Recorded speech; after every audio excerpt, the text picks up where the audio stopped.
नमस्कार।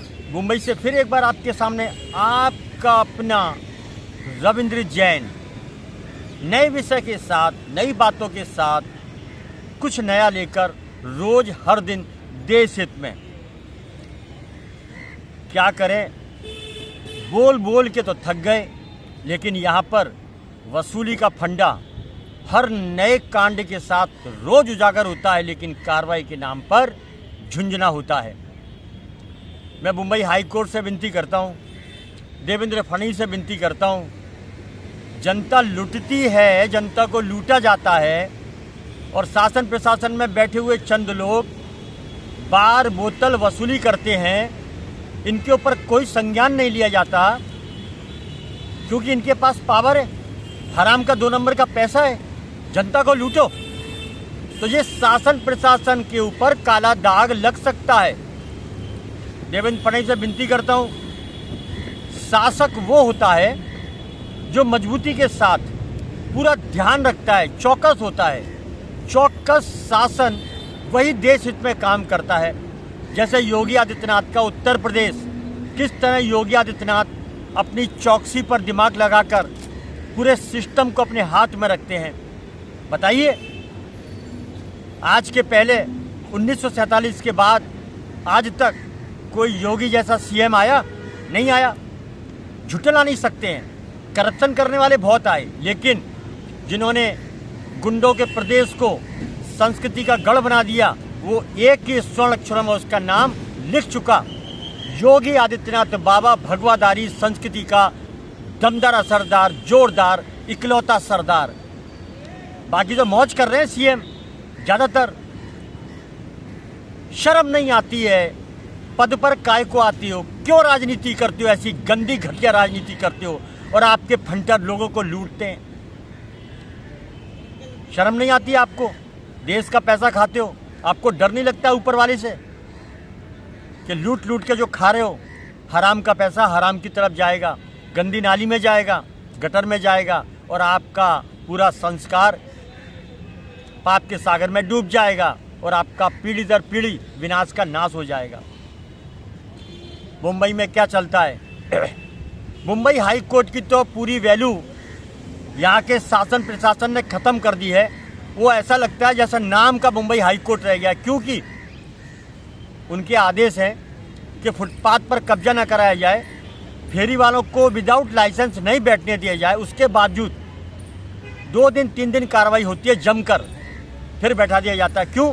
कि वसूलीबाजों को पैसा चाहिए, बार में नाचने के लिए, पीने के लिए।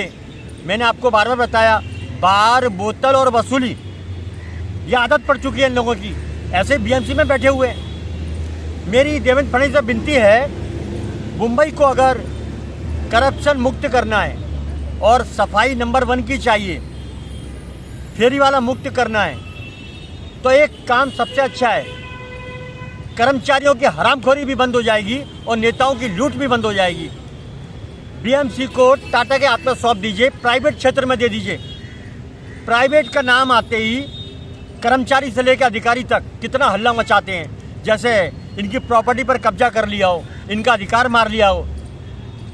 ये मैं इसलिए कहता हूँ कि कोई भी सरकारी काम होता ही नहीं है, लेकिन प्राइवेट काम तुरंत होता है। सरकारी काम में लेट पर लेट होता है और प्राइवेट काम तुरंत हो जाता है।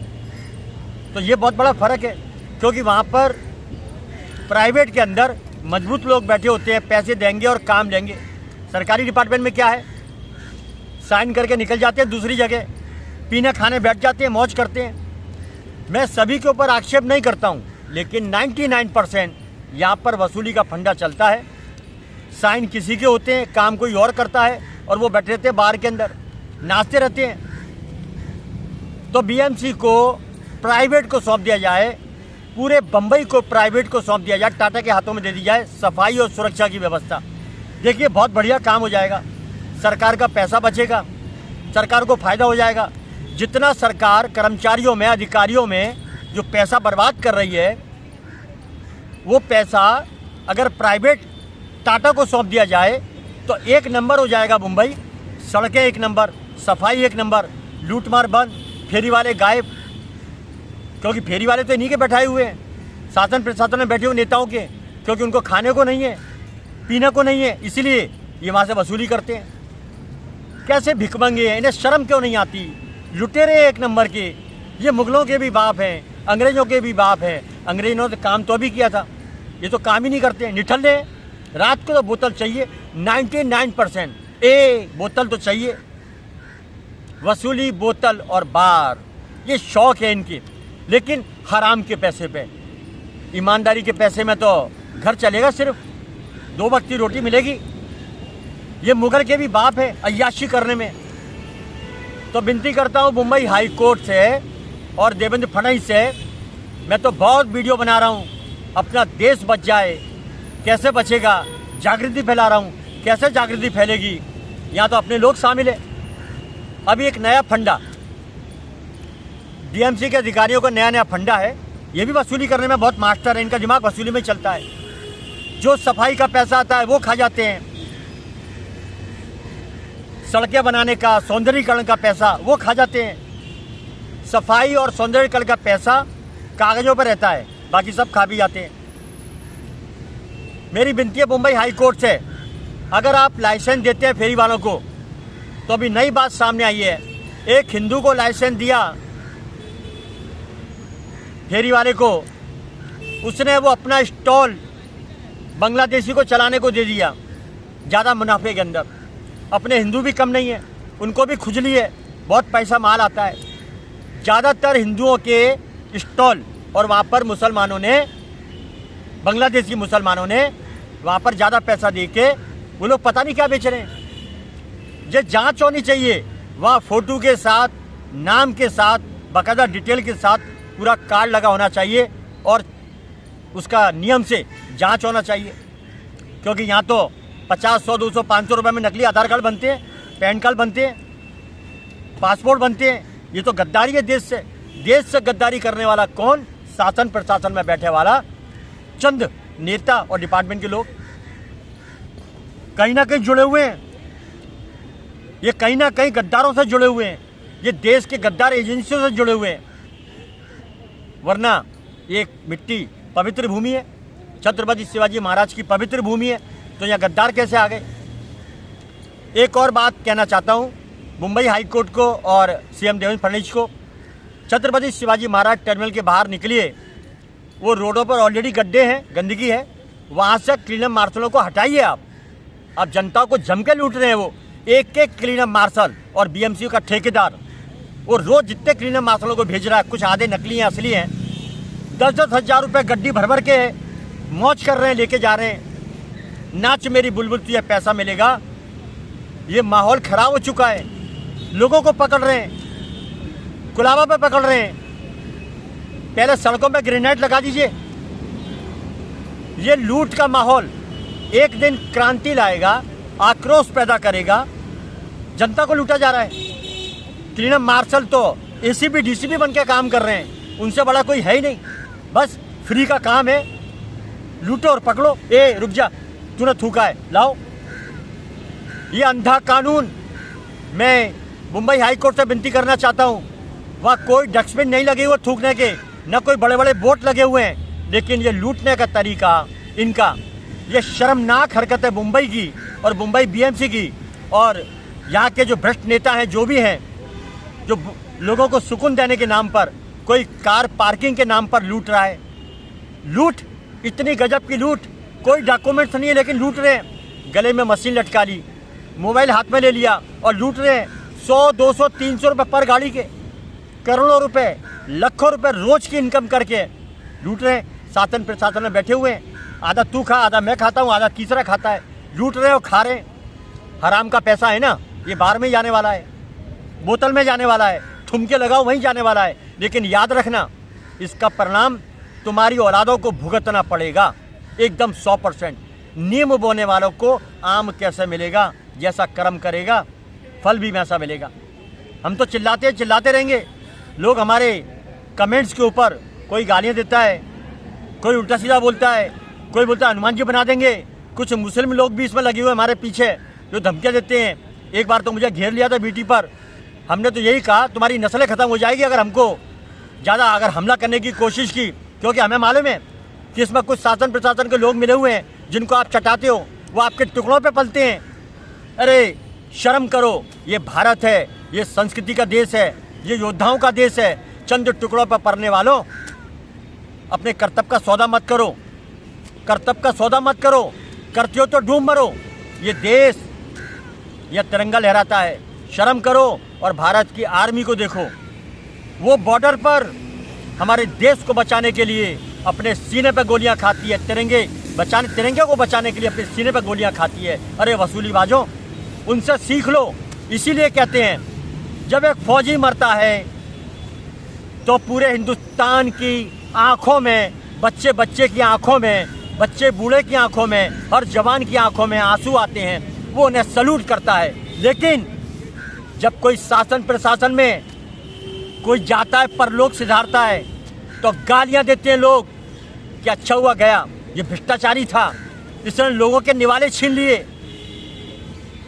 तो ऐसा काम मत करो।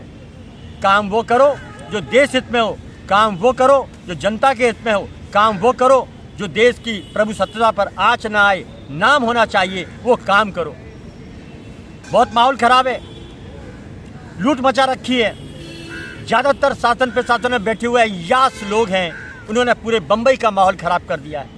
मुंबई की मेन सड़कें वो खुली हैं, लेकिन अंदर जाइए बांग्लादेशियों का कब्जा भरा हुआ है। बैठाने वाले कौन? शासन प्रशासन के लोग। वोट और नोट की राजनीति, चंद पैसों में शासन पर बैठ गए, वोट नोट से बैठ गए, वापिस से गंदगी करना शुरू कर दिया। ये नेता भ्रष्ट हैं हमारे भारत के, और ज़्यादातर मुंबई के नेता भ्रष्ट हैं। यहाँ पर योगी जैसा शासन होना चाहिए।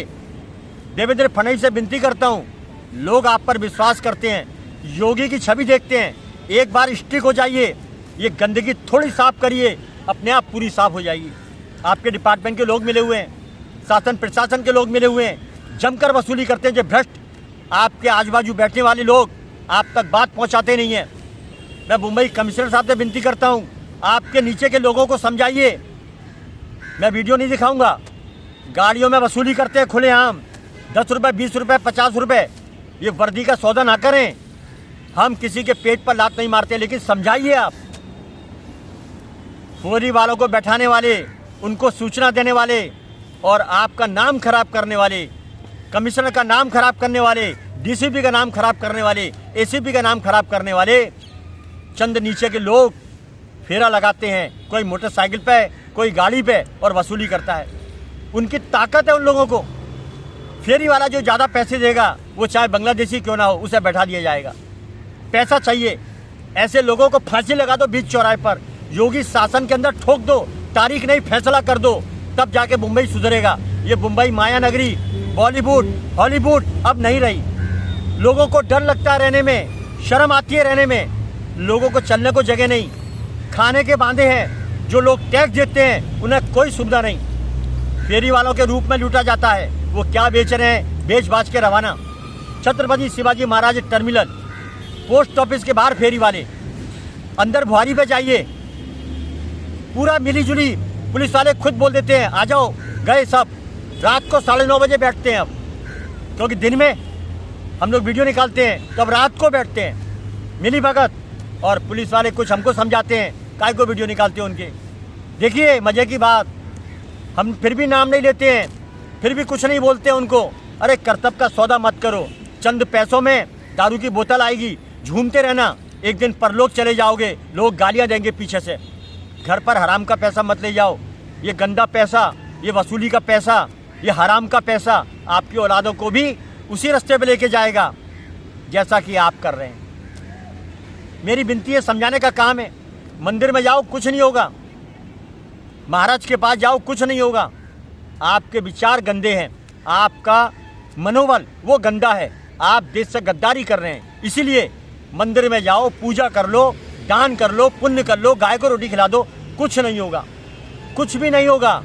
होगा जब आप कर्तव्य का सत्यता से पालन करेंगे। मैं तो बोलता हूँ, बोलता रहूँगा। मेरे को धमकी आती रहेंगी, कोई फर्क नहीं पड़ता है। मार भी दोगे, क्या फ़र्क पड़ेगा?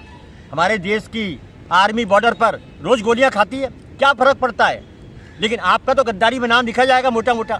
जांच के नाम पर तो हमारे भारत का कानून ऐसा है, जांच चलेगी, सोचिए कोई अच्छा आदमी मर गया तो बस जांच होती है, जांच चलती रहती है, कोर्ट में तारीखें मिलती रहती है, बस मामला ठंडा हो जाता है। उस मामले को भुलाने के लिए फिर कोई दूसरा कांड कर देते हैं। हमारे देश के ज़्यादातर नेता, शासन प्रशासन मिलके ये काम होता है। बहुत बड़ा स्कैंडल चलता है और शासन प्रशासन के ज़्यादातर लोग जो वसूलीबाज हैं बाहर में मिलेंगे, आपको रात को अंदर मिलेंगे, सब रिपोर्ट रहती है, लेकिन हमें कोई मतलब नहीं। ये घटिया लोग हैं ज़्यादातर लोग जो देश से गद्दारी करते हैं, कर्तव्य का सौदा करते हैं। इसीलिए पब्लिक को न्याय नहीं मिलता है। न्याय कहाँ से मिलेगा? वो तो वसूली में लगे हुए हैं। शाम को जाना है बाहर में, इंतजार करने वाले करेंगे। ये हाल है। गंदगी, बहुत गंदगी। लोग हमको धमकी देते हैं, कहाँ से आया है, काय को चिल्लाता है। ये लोग क्यों धमकी देते हैं? क्योंकि शासन प्रशासन में बैठे हुए उनके कपड़े खुल रहे हैं, वो बोलते हैं धमकी दो इसको। अरे गद्दारों, आपके पास सत्ता होने के बावजूद, आपके पास पद होने के बावजूद, पावर होने के बावजूद आप देश से गद्दारी करते हो। आपको बड़े प्यार से चुन के लेके आते हैं जनता, उसके बावजूद आप छिप कर बैठ जाते हो, ऊपर से गेम करते हो अंदर अंदर, क्योंकि आपके पास पावर है, पैसा है। तो एक बात याद रखो, ऊपर बहुत बड़ी पावर है। आप सबका बाप, करप्शन करने वालों का बाप, पाप का बाप, वो ऊपर बैठा है। एक दिन भूकंप आएगा, जितनी भी सिक्योरिटी लगी हुई है सब नीचे बैठ जाएगी, सुनामी आएगी, सब समाप्त हो जाएगी। याद रखना, बेशक प्लेन में जाओ, प्लेन क्रैश हो जाएगा। आप कुछ भी कर लो, लेकिन कुदरत से डरना। तुम गुलाम बना सकते हो हमारे को, लेकिन उसको गुलाम नहीं बना सकते हो। वो आपको कुत्ते की तरह ऐसी सजा देगा, चौकड़ी याद आएगी। अंतिम समय जब आएगा तो भगवान का नाम भी आपके मुंह से नहीं निकलेगा, और अगर निकलेगा तो भी आपको सजा वही मिलेगी जो किसी दैत्यों को मिलती है, किसी राक्षसों को मिलती है, किसी अपराधी को मिलती है।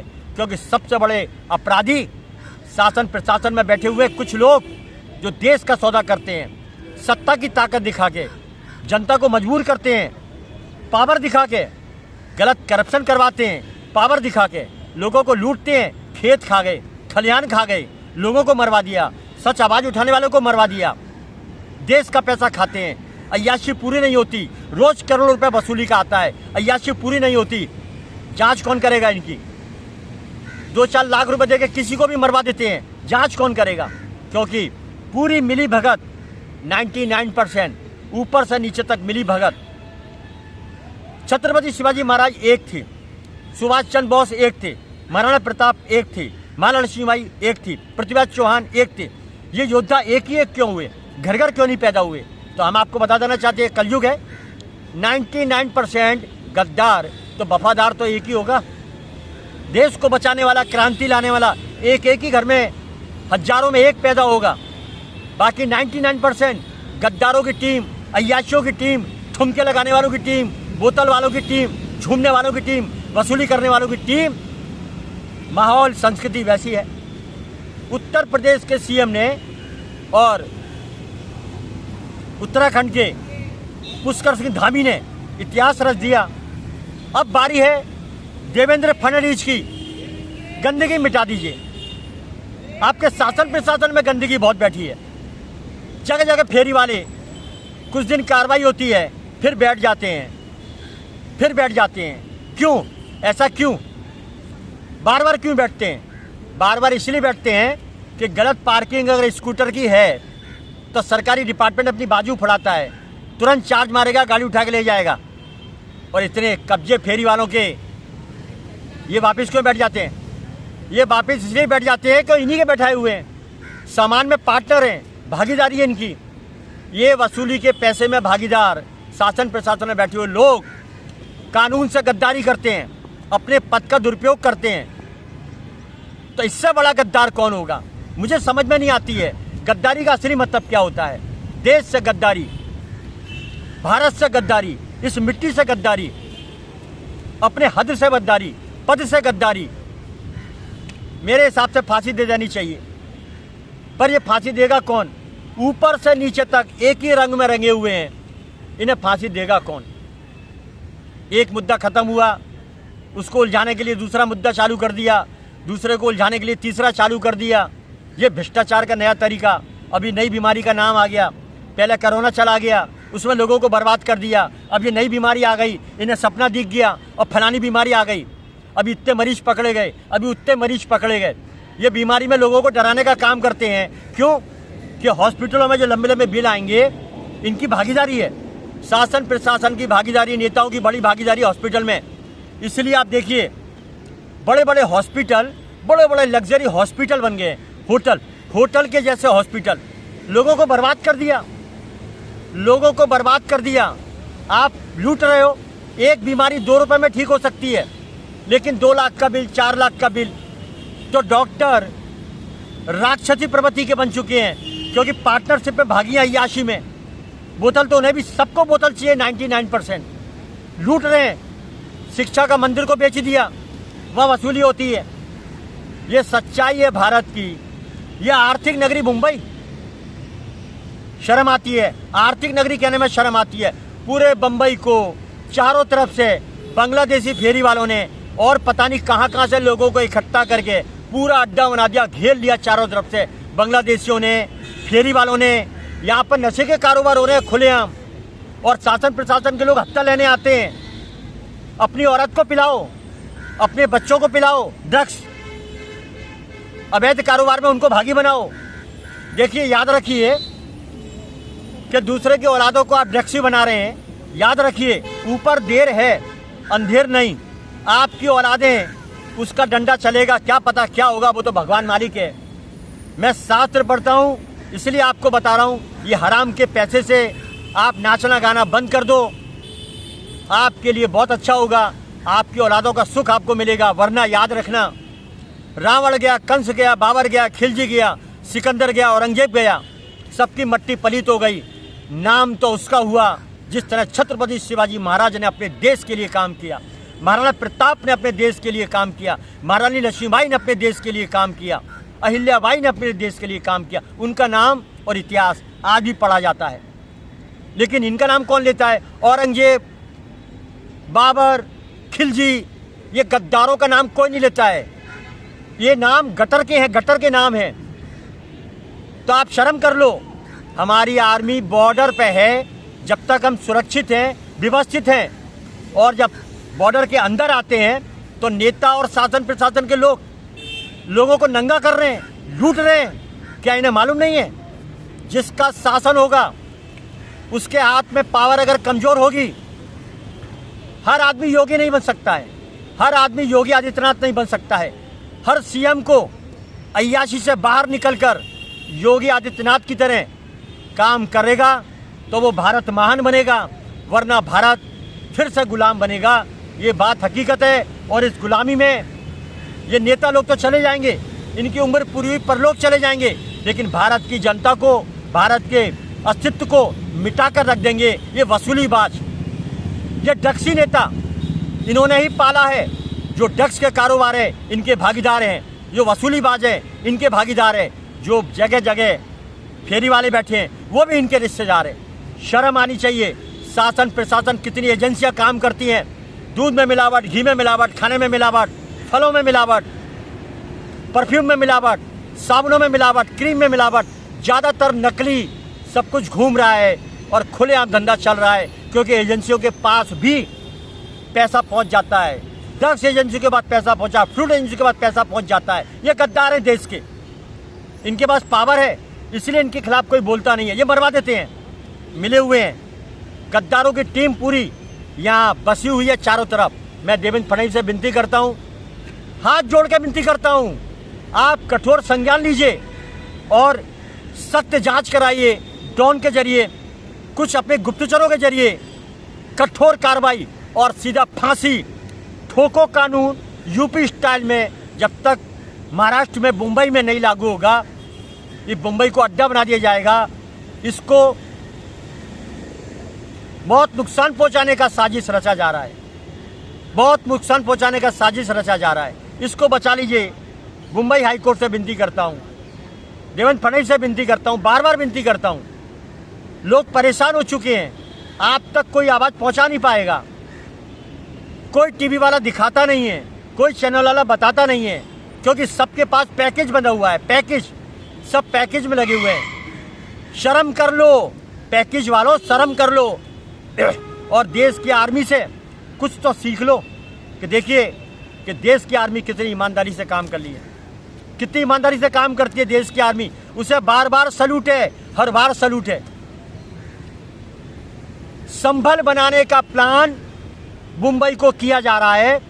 मैं यहाँ के नेताओं से विनती करता हूँ जो देशभक्त नेता हैं कि इसको संभल बनाया जाने की कोशिश जारी है।